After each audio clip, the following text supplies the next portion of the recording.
fait la transformation du lait. Donc on fait du fromage frais, on fait des yaourts, on fait la fiesta. Le lait de 4 traites, je l'ai mis à chauffer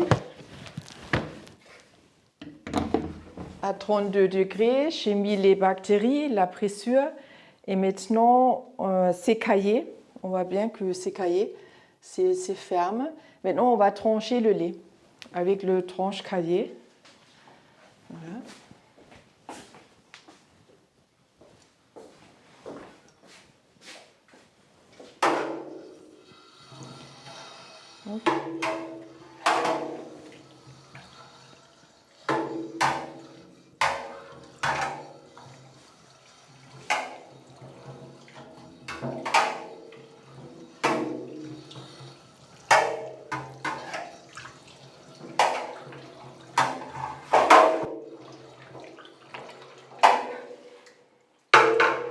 Et on voit bien que le petit lait sort tout de suite.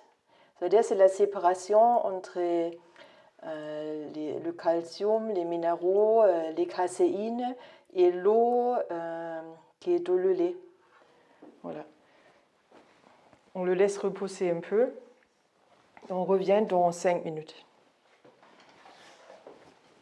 Là, ça va prendre toute la procédure pour entrer maintenant et mettre les graines dans les moules. Ça va prendre 25 minutes. Donc on a un peu du temps maintenant. On va travailler tous les 5 minutes. On va brasser un peu. Après, on laisse reposer. On va rebrasser. On respecte la structure du cahier. C'est-à-dire, mais avec le travail, ça va devenir de plus en plus petit jusqu'à une taille de graines de maïs, à peu près. Donc maintenant, on va sortir. On va remplir les moules.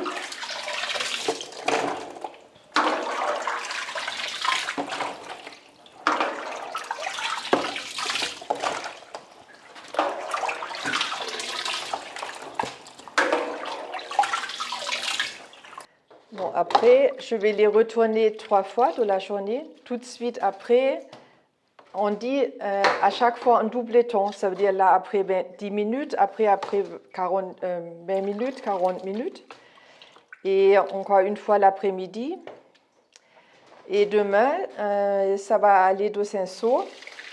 Je vais préparer une saumure, le sel par rapport au poids du fromage et une saumure avec un pH basse. Et ça reste comme ça au moins 2 mois avant consommation. Et comme ça, la fermentation se fait tout doucement dans le seau. Et avec le premier lait, je fais toujours de la feta. Parce qu'au début, les brebis sont encore un peu excitées, stressées, la saison commence et tout ça. Et ma philosophie, c'est que la feta se repose et prend son temps avant qu'on le déguste, quoi.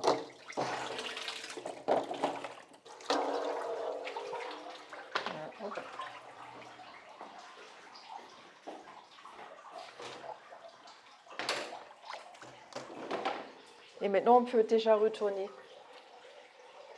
On va bien. Donc ça, là, déjà, il s'est tassé comme ça. Et la forme est déjà là.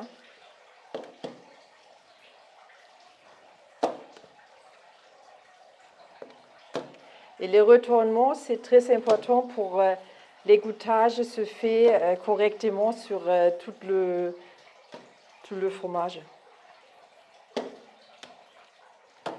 Et là, on voit encore la structure, mais ce soir, ça va être une seule façade blanche. On ne va plus voir la structure, vraiment.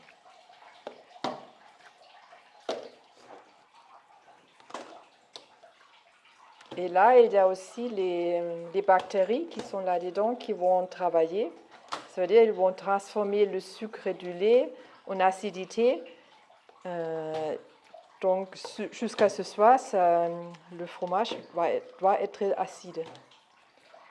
Et ça, on peut contrôler avec On va mesurer le pH en fait.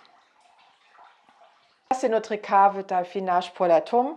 Ici, c'est comme on est au mois de février. Ça, c'est la tome qui reste de l'année dernière. C'est du 14 juillet. On voit la date aussi sur la tome. Là, chaque tome a sa date. Et je ne sais pas si on ne voit pas bien. Il y a un tampon qui a avec le bugarage, les brebis et le logo AB. Ça ne se voit pas bien peut-être. Et donc, je voulais juste montrer ce qu'on a fait là, la fiesta, la fabrication. Ça, c'est la fiesta du 23 juillet. Donc, il faut mettre une petite assiette là-dessus parce qu'il faut que la fiesta reste toujours de la saumure. Donc, ça, c'est... elle a juillet, elle a 6, 7, 8 mois. Et elle est toujours très bonne. Voilà.